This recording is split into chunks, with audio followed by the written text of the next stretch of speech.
Do you buy pattern paper faster than you can use it? Me too.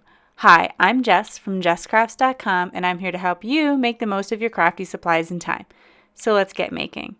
Today I have a 6x6 pattern paper pack from JoAnn Fabrics and Crafts. I picked it up in store. It has 12 sheets of single-sided paper, so it is not the biggest or most intimidating pad I've ever bought. I've certainly bought some that are like 40 sheets, and I think that pattern was cute, or those patterns, I guess, were cute. But what was I thinking? That's so much. But today we have sort of like a bite-sized pattern paper pad, and we're going to use it all in one go. I also bought these tags that coordinate pretty perfectly with the paper pad, but I'm going to cut off the little loops on the top and just make them circle embellishments. If I have a tag, so it has like a spot for a string, I always feel really compelled that I have to put a string in there. And that can be a really cute look, not trying to discourage anyone from trying it or doing it, but that's going to take more time. And I was having one of those, like, I really just need to use one of these pads I bought. So this will come out in September, and it has sort of this paper pad has sort of a summer theme, but I think there's going to be those of us who are totally ready for fall and those of us who are holding on to the last, like, warm days of summer. And so this is for those who are holding on to those last warm days of summer. I picked 4 of my paper busting templates. So they show you how to take 6x6 pattern paper and make usually between 2 and 4 A2 size cards. However, I have templates that work with 12x12 paper, 6x8 paper, 8x8 paper, 8.5x11. I have them for like slimline cards and 5x7 cards and mini slimline. So you can find at jesscrafts.com whatever size paper and card you want to make. I'm just going to be making I'm going to make A2 size cards today with my 6x6 templates because that's the one I have the most of, so I had the most choices. But like I said, you can make other size cards with 6x6 pattern paper using my templates as well. I picked out some that I thought were like relatively easy to use because my thought was to try to make some quicker cards, like to really use this pad in like a day. I think it took me just a couple of hours to make all of the cards, and there are 26 cards in all. I have sketch numbers 3, 33, 12, and 9. 9 actually has 2 sketches, so 2 different ways to use the same pattern paper. All of this is going to be linked in a blog post, so I'm going to show you a picture of the finished card and then tell you how many cards it made, how many pieces of paper I used, etc. However, I put these cards in a box and donated them before I took group pictures. I only took single shots of single cards, which I usually like to take a group shot so you can see all the ones I've made, but it just didn't happen this time, so I'm sorry about that on the blog post, but you will see a completed card of each, and I'll tell you how many I made of each. As you can see here, I'm taking the pattern paper that I've picked, and I'm putting it in these plastic envelopes with it has the paper, it has the template, which tells you how to cut the paper and how to assemble the paper. It will have cardstock. I usually include, I think, 1 piece of cardstock per piece of pattern paper, thereabouts, just to get like a rough estimate of how much I'll need. In this case, I was running really low, and I think if I remember correctly, I just made it in terms of being able to get all the mats that I needed. And I also put all of those circles in there. And this helps me to just stay organized because when I am going to cut up the pieces, I will want a place to put them because I like to do it in kind of batching. I like to cut all of the pattern paper, put it back in the folder for like one design and then go to the next design, just do all my cutting at one time.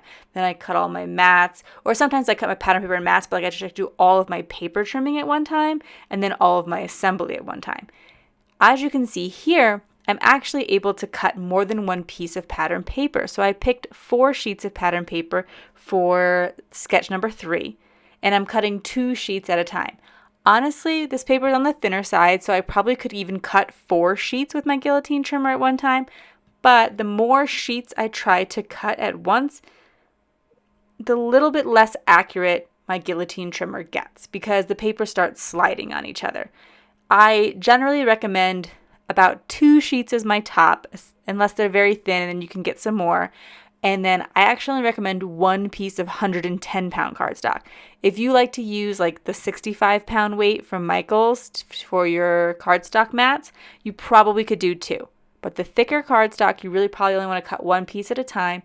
And if you're using a guillotine trimmer like mine, you'll want to make sure you're lining up the whole piece and holding it firmly. There are guillotine trimmers out there that have like a little plastic guard that you can also use to press down on your paper. Mine does not have that, so I just try to spread my hand throughout the length of the paper just so that nothing is slipping, because if I only hold at the very top and then when the trimmer comes down, the paper can shift. And I know some people say they get a little bit frustrated with guillotine trimmers for that reason, so I just wanted to share my personal experience and how I get a little bit more accurate cuts. However, I gotta be honest, I am not the kind of person like super obsessed with perfectly accurate cuts. I know that that's important, and there's sometimes when like you really do have to measure very carefully in order to make something work, but for me that's often not the case. I don't have to be. So if something is a little bit off, it just doesn't matter. Here I'm taking the little tiny scraps that are left over and I am making some fake foam tape. I will also use little scraps like that to prop up elements of my card, because sometimes when you are layering cardstock and pattern paper on top of each other and it hangs over the edge, you'll want to smooth it out. So I'll try to point that out as it comes up later in the video.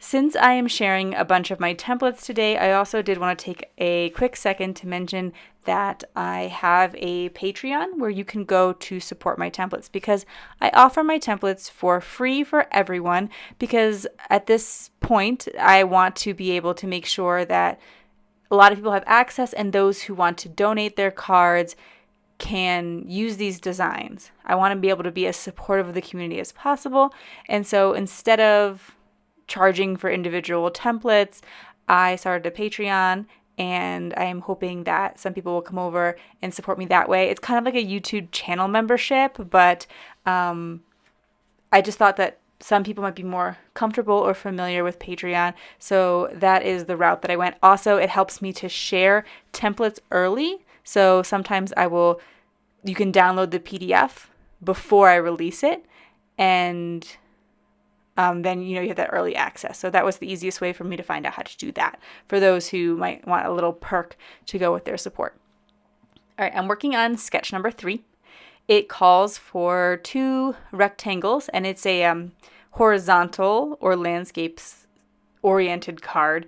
My tendency is to make portrait cards very often, and sometimes I have to challenge myself to turn everything a little bit and try to just mix it up. But actually this template could work either way. You could make this card as a portrait card if that is, suits you better or suits the design that you have better.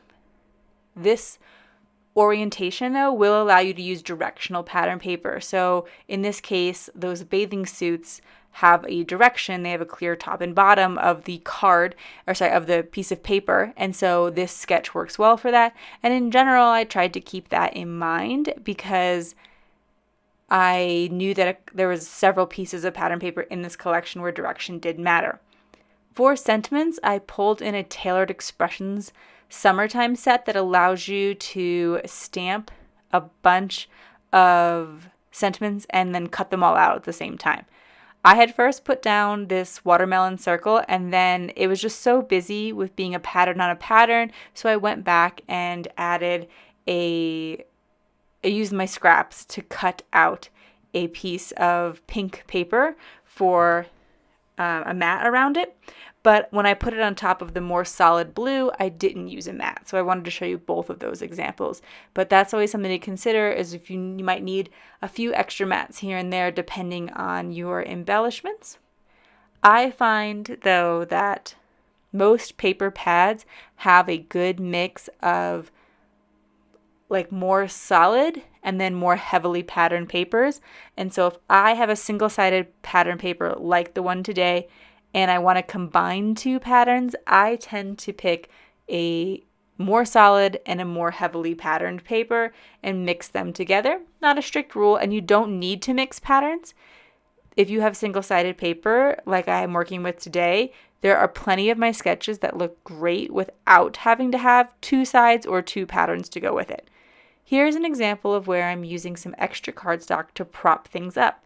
Because here there's going to be those two long rectangles and then the square on top, it is going to be helpful to have a little scrap of cardstock to support the part of the square and the part of the rectangle that are overhanging the one underneath it, so that everything is kind of level and flush underneath. Luckily, some of my circles were a little bit more solid in the background, so this pineapple one was great for putting on top of more patterned paper. So if there's like a more elaborate pattern on the paper, to be more specific. I'm working on sketch number 12, and this one takes advantage of the inside of a large piece. So, sorry, be more specific. I have a large piece of pattern paper, but rather than making everything squares and rectangles, which if you're trying to do no scraps, the obvious thing to do is squares and rectangles. But that's not always the most interesting thing to do. So I wanted to incorporate a circle. The way I was able to do that is to cut the circle out of the large pattern and then layer it on top of the own hole that I made from cutting out the circle. And that might seem a little silly, like why go through all that work? And you might not want to. You could use this sketch without the circle if you had something really interesting to put there. But I wanted to show that way of getting a little bit more interest. So I cut the circle out of the pattern paper, then I put a mat around it so that I can really make sure the hole is covered, and then I place the circle on top. If you want a more detailed look at any of these cards and sketches, each card, sketch, and template that I have has its own dedicated blog post and video. And so when you go to jesscrafts.com and you're looking at the different templates, each one next to it will have not only a download link, but like a blog post and video link so that you can go and get more information about each and get a more detailed tutorial for each particular sketch. But in these videos where I'm using a whole paper pad, I definitely try to go just a little bit quicker and just kind of give you an overview to encourage you that this is a really easy way to get a bunch of cards. This is sketch number 9. This has a version of the sketch that does not work with directional paper, and then a version of the sketch that does. So sketch A, you need paper that is non-directional because you're going to turn it on its side to complete the sketch. But if you only have directional paper, I kind of came with a slightly different arrangement that works a little bit better. So I'm going to use sketch B today, but you can use whichever one works well for you. I have found there's a couple of my templates where over time I realized there's a couple different ways I would arrange the same few pieces of pattern paper. One of the reasons I actually really liked this paper pad from JoAnn's and couldn't resist it is because they actually included diversity in the women who were featured, the little characters, and you just don't see that very often, so I wanted to feature this paper pad. If you found this video inspiring, here's another video where you can find more ideas for enjoying your crafty time and supplies. Let me know you like this video with a share to your crafty community, subscribe and click the bell so you don't miss the next template or tutorial, and check the video description for product links. See you in the next video.